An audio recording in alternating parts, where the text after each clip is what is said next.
This is going to be a combination video for a 3011 carbine build and Novak sight style cutting, as well as a Novak style charging handle.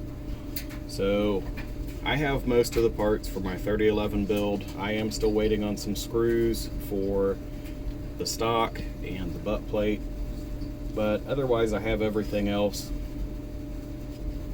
So the stock is one that I designed. It is an M16 style stock with the butt plate and the latch. These are going to get some design changes because I didn't account for enough layers on the bottom. I have some holes. The little latch is not quite long enough, and under spring pressure likes to pop out. So those will be changed. I did put the storage compartment in the bottom like the traditional M16 style stocks. These parts are all printable other than the spring, and I'm going to hopefully have it set up to use some of the leftover springs I had from the AR-15 lower parts kits. That way you don't have to, go out and search for other springs. But the butt plate pops in and out kind of tight. I did have to file a little bit, and I had some issues up here around the edges where the supports peeled away and it didn't quite print as well as I wanted it to. The bottom hole here, I have a threaded insert in it, but I did leave the hole in case you wanted to use one of the metal sling straps for the M16 stocks, and those are usually tapped and threaded already, so you would put it in and use the appropriate size screw. These are beveled to accept the machine screws. The holes are the size that is on a store-bought model, so you should still be able to use the same size if you wanted to. If you're using the inserts, whichever ones you choose to use. I had some of these M4s already, so that's what I used for there. The door is not on a hinge. It does come off, but I didn't think that was too big of a deal. This assembly is printed in two pieces so that it can be printed in a way that keeps the lips from deforming. I added a hole here to align with the peg here, and tried to give it enough threads to stand up to being moved around a little bit. But you'd want to print the adapter in the upright position so that the lips don't warp from being on a hotbed. And slide that up, thread in your, it's modeled after a long buffer tube, but obviously there's no buffer assembly in there. Slide the stock on, and your top screw hole for the butt plate will go into here. It's a little bit too loose for an M4 insert. These just kind of pop out. So I've ordered some M5s and M6s to see what fits better, to see what looks better in the bevels I already have. And I will update the Thingiverse file once I get my testing done. As far as the assembly goes, there's no point in wasting my time and your time showing you how to install a fire control group for an AR-15. There's a million videos out there already, and it's pretty straightforward. You don't use any of the lower receiver parts for the 1911. It's only the upper parts. The README file that came with the 3011 has a list of parts that you need, as well as the dowel pins and such to hold in your slide rails. And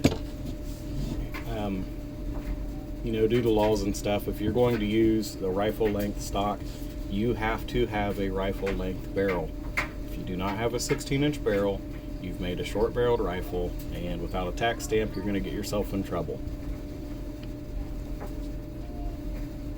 I used the Are We Cool Yet grip, and while I was tapping the holes for the quarter 28, my tap got a little bit too warm and kind of melted the thread, so I used an M4 threaded insert, and it seems to be holding up really well.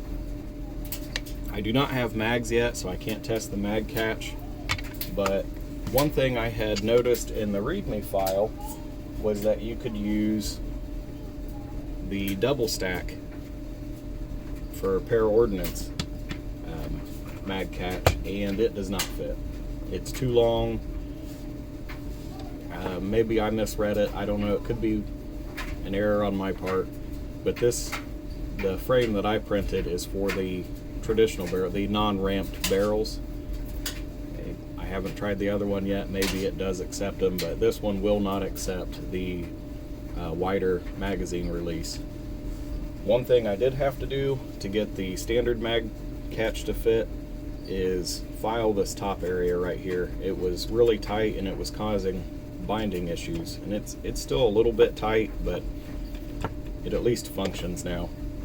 And I think that was just from the overhang on those upper parts. I didn't have supports inside the holes because I didn't want to clean them out, so that's likely an error on my part. As far as layer height, I used a 0.4 nozzle at 0.12 layers. A lot of it was printed at 55 millimeters per second, but there were some areas I slowed down, mid-print, to make sure that my supports and everything worked out up here, make sure I didn't lose any of the bottoms of these rails since they printed first. But otherwise it printed really well. I used the recommended orientation. The creator recommends using a soldering iron or wood burning iron, whatever, to smooth these out. I have not smoothed them out. They're a little bit rough still, but I am pretty sure that they're going to work, and if they're going to work, I'm not going to mess with them.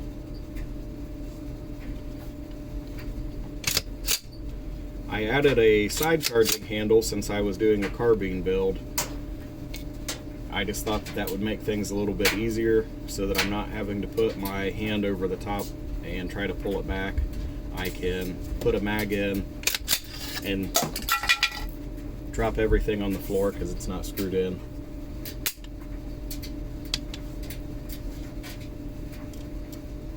So I had contacted Novak directly via email to request that on my dime they make a side charging handle. It's been a topic in 1911 forums for 6 or 7 years, but they couldn't be bothered enough to even reply and tell me no. Well, as petty as I am, that pissed me off, and instead of giving them $80 and waiting 2 to 3 weeks to have them cut my sight mount properly, I decided that I'd do it myself by making a couple slide jigs and using an assortment of files. Very time consuming. I didn't have many of these files laying around already, so I ended up spending roughly $100 on files instead of paying them $80 plus shipping. Again, I'm petty. They pissed me off. They don't get my business anymore. So the slide fits down in these jigs, and the back end of the chamber butts up with this post. The back end of the slide butts up against here. It's kind of a tight fit, so you might have to tap it in a little bit with a rubber mallet, or plastic handle of the file worked really well without marring up the slide. This was a blemished Wilson Combat slide. It's 4140, so it is a little bit harder to file than mild steel. It did not have any sight cuts in it. It did not have slide serrations or anything, so I decided I was going to polish it. And right now I'm up to a 3000 grit sandpaper on this side, and I wanted to do this side on stones, so I'm at a 2000 grit on this side. I'm waiting on more stones to come in so I can finish it. But you clamp your slide into these jigs, and the measurements I pulled were from a 1911 forum that somebody else had made. And the measurements they gave had it coming out with this side going up much further, and that only left a, roughly speaking, 0.17 inch opening here at the top. So I bought some of these small ultra slim files that just fit down in there, and a very thin one so that I could get down in the bottom and kind of pre-shape this. I had also ordered a 65-degree dovetail cutter from Brownells, and this is specifically for Novak style sight cutting. After I worked on it for a little bit, I realized that the measurements I pulled were not completely accurate. Novak lists the opening at the top at 0.24 inches plus or minus 2 thousandths. So all that time I spent using these little tiny files, I could have just grabbed a coarse cut bastard file and started right in there and removed material much faster and not had to spend as much money on these little tiny files. So I had these with my slide in them clamped into a vise, and my goal was to put the lower portion of the jig flush with the vise. I should have checked it first. This is just I think it was like 60 bucks from Menards. Relatively cheap vise. The jaws are not level. They're fairly level at this end. This back one sticks up a little bit higher, but on this left-hand end, they're way off. And you can probably see the amount of wiggle I have over here, to the point where these guides are actually moving. And that resulted in my cut being off level. But this side is actually deeper than this side. So I was initially going to put this in from the right, and it fits tight like it's supposed to. It goes in a little over halfway and then has to be driven in the rest of the way. But when I try to put it in from the left-hand side, it goes in all the way. I can fix this by adding some weld to the bottom and filing it back down, or adding weld to the edges and filing it back down to fit better. But all these Novak style sights use a set screw to hold it in place, and I figured the set screw is probably going to hold it good enough. I'll try that first. If it doesn't work, then I'll go back and weld and file some more. Now this side charging handle, since nobody else makes one, I set up a couple jigs on Tinkercad. I had one for an offset handle, which is this one, where the handle hangs lower on the slide. I have one set up where the tab is centered, and I have one set up for 1/2 inch. I used 3/4 because I already had some laying around. But the jigs are pretty simple. I have one for a left-hand cut, right-hand cut, and the bottom. This has a bit of a burr on it, so it's not going to want to fit easily.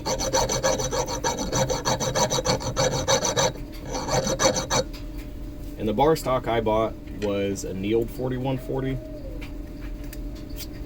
I wanted to be able to file a little bit easier. So you'll put these on, and there's a notch on the top and the bottom. Use dye, ink, Sharpie, whatever. Mark it around that area, and then use a razor blade or something to, scratch into the metal a little bit. So even if your ink comes off, you can still see where the alignment pegs are.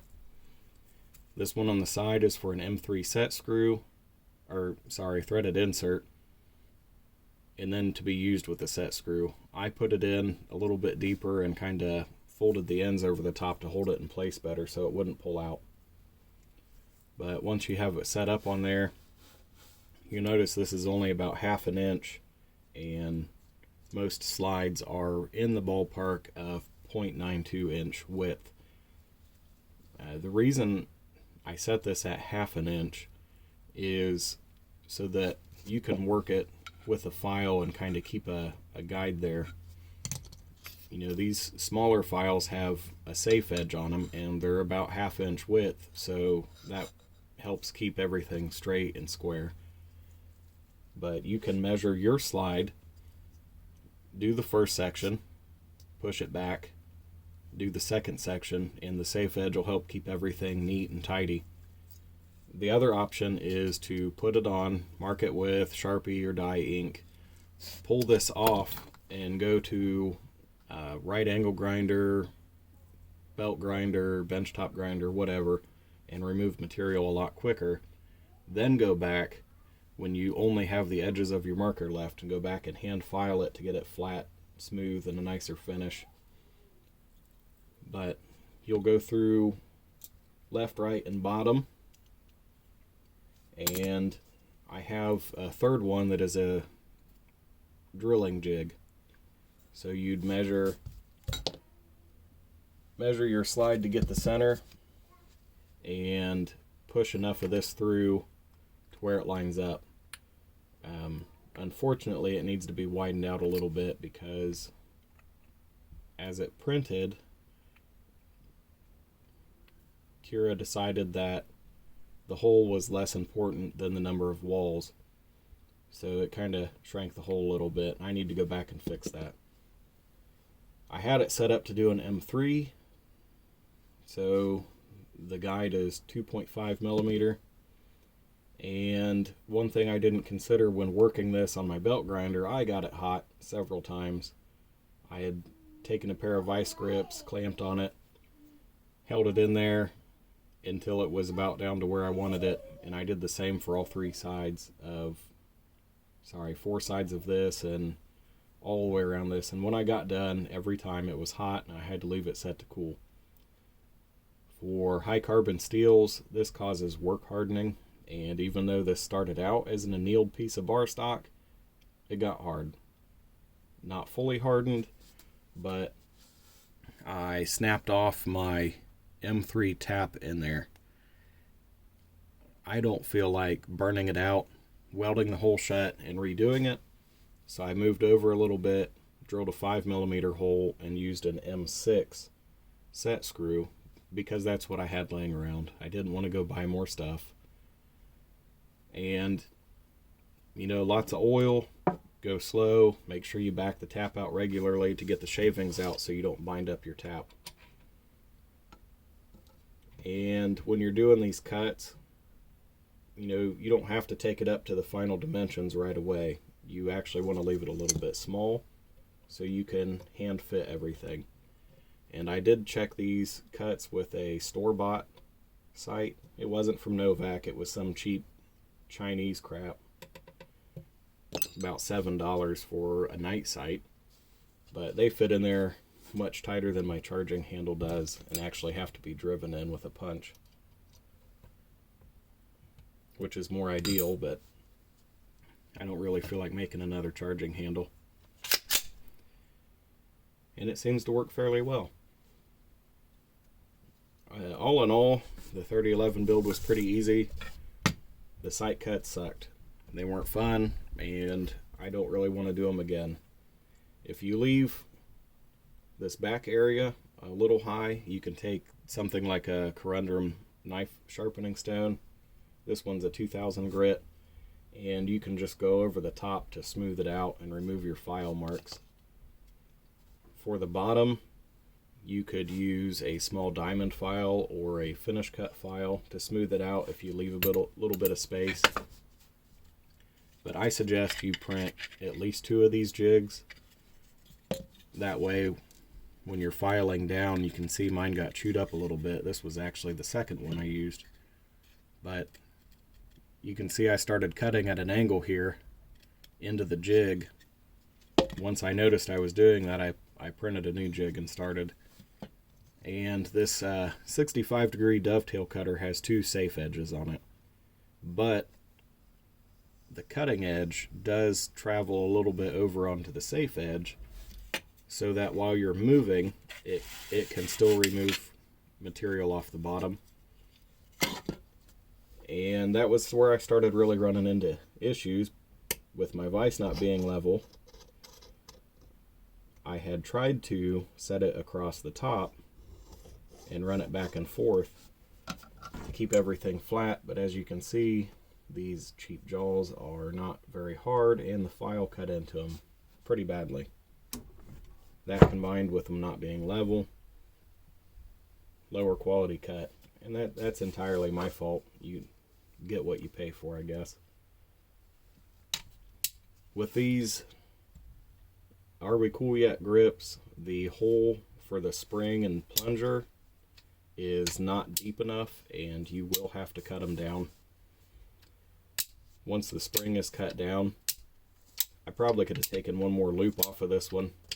It's still pretty tight, but cut a couple rings off that spring and it works really well. It's a lot easier than trying to drill down into plastic without deforming it or going too deep or coming off sideways. Once the rest of my hardware comes in though, we will take this one out and give it a few test shots, and we still have to test the TPU Glock out, so hopefully we can do both of those at the same time. Weather seems to be warming up, so hopefully we'll get out there sooner rather than later.